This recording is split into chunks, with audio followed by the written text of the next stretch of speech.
বন্ধুরা স্বাগতম সবাইকে। এসেছি খুলনা জেলার কয়রা থানার 4 নম্বর লঞ্চঘাটে। এসেছিলাম টাইগার কামাল ভাইয়ের সাথে কথা বলতে, তার সার্বিক অবস্থা জানতে এবং তাকে কিছু যে আর্থিক সহযোগিতা এটা দিতে। তো এখানে এসে যেটা জানলাম, এখন সুন্দরবনের পার্শ্ববর্তী যারা বসবাস বা সুন্দরবন নির্ভর যাদের জীবন, তারা আসলে খুব কষ্টে দিন যাপন করতেছে। কারণ এখন আর কি মাছ ধরা যে পারমিশন এটা বন্ধ আছে। তো সেই ব্যাপারে কথা বলে আমি বেশ কিছু তথ্য জানলাম, তো তাদের কাছ থেকে শুনি। ভাই, এখন কি মাছ ধরা বন্ধ আছে আপনাদের এখানে? হ্যাঁ, মাছ ধরা বন্ধ আছে। মাছ ধরা বন্ধ। কতদিন বন্ধ? 3 মাস বন্ধ। 3 মাস 90 দিন। এই কি প্রতি বছরই এরকম 3 মাস বন্ধ? না, অন্য বছর তাই 65 দিন। এই বছর হলো 3 মাস। 3 মাস এই কেন আর কি দিন বাড়লো কেন? সরকার বাড়াইতে আমরা কি করবো? সরকার বাড়াই আমরা যতটুকু বুঝি যে এখানে যাদের বসবাস সবাই তো এই সুন্দরবন নির্ভর সব নির্ভর। এই যত বসবাস সব। এখন আপনাদের দিন কিভাবে যাচ্ছে? এই শুনেন, আমি কই সরকার থেকে খাবার দেয়। হ্যাঁ, 55 কেজি চাইল, 55 কেজি। আচ্ছা, এক একটা পরিবারকে? হ্যাঁ, একটা পরিবার কতদিনের জন্য? এই 3 মাস বন্ধ, তার 55 কেজি চাইতেছে। আর গড়ে আর 35 কেজি চাইল দেয়। দেয়নি, দেবে কবে দেবে? তো চলার কথা না তো। এতে মানুষ খুব দুর্ভোগ, তাও সবাই পায় না। এখানে যারা আছে টোটালি আর কি সুন্দরবন নির্ভর জীবনযাপন কার? আচ্ছা, তাহলে কিভাবে চলতেছেন এখন? এখন খুব দুরবস্থার দিন, আমাদের দিন খুব কষ্টে যাচ্ছে। আমার ফ্যামিলিতে 4-5টা লোক আছে, আমি একাই উপার্জন করি।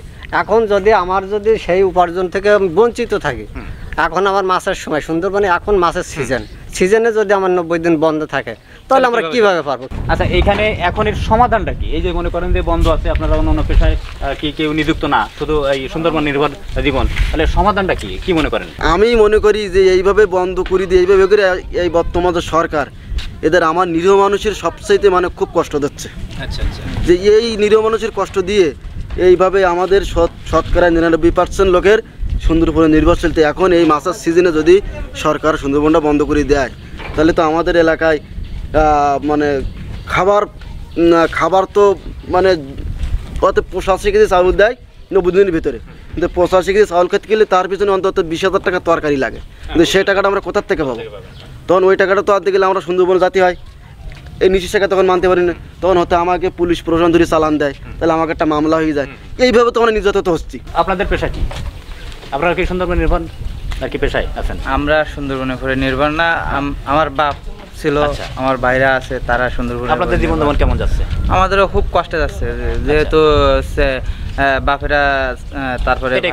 আচ্ছা, এই যে আর কি সুন্দরবনে মনে করেন যে 30 দিন বা কি বলেন 90 দিন বা 95 দিন বন্ধ আছে, এটা কি বন্ধ রেখে সরকারের বিশেষ কোনো উপকার আছে বলে মনে হয়? সরকার করতে চাইলো যে এটা হলো বিশ্বের কোন একটা সিস্টেম, তাই? সিস্টেম।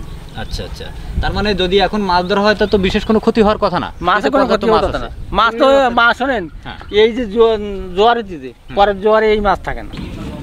এখন কি শুধু মাছ ধরা বন্ধ নাকি সবকিছু বন্ধ? টোটালি বন্ধ, পানি ছোঁয়া বন্ধ, মধু সব বন্ধ। আচ্ছা, এখন সরকারের কাছে আবেদনটা কি, বা আর কি যারা অথরিটি বন বিভাগের কাছে আবেদনটা কি আপনাদের?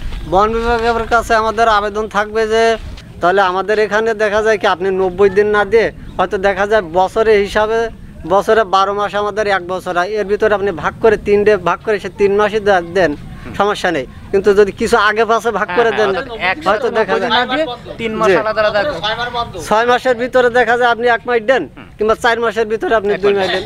সুন্দরবন ডিপার্টমেন্টের কাছে আমাদের আবেদন থাকবে এটুকু, যে অনুরোধ রইল যে আমাদের এইভাবে হয়রানি না করে আমাদের দিকে একটু দেখেন, একটু খেয়াল করেন আমরা কিভাবে চলতে পারি, কিভাবে চলি, আর আমরা এখন কি অবস্থায় আছি। আপনারা আসেন, এসে দেখেন। এই যে যদি একটানা 3 মাস আর কি বন্ধ থাকে সব কিছুই, তাহলে আসলে যাদের একমাত্র পেশা এটা, তো তাদের কি অবস্থা হয় আপনারা সহজেই সেটা বুঝতে পারবেন। তো যাদের মেন বোঝার কথা তারা যেন বোঝে, যে কারণে এই ভিডিওটা করা। যদি আর কি সদয় হয় সরকার বা বন বিভাগ, যে তাদেরকে যেটা বললো যে এক নাগাড়ে বা একটানা 3 মাস না দিয়ে যদি বছরকে বিভিন্নভাবে ভাগ করে 3 মাস দেওয়া হয়, তাহলে তারা বেঁচে যেতে পারবে। তো এই আবেদন রেখে আর কি আজ এখানে শেষ করতে চাচ্ছি। আবারও দেখা হবে ভিন্ন কোনো বিষয় নিয়ে, ভিন্ন কোনো স্থানে। ততদিনে ভালো থাকবেন। ধন্যবাদ সবাইকে।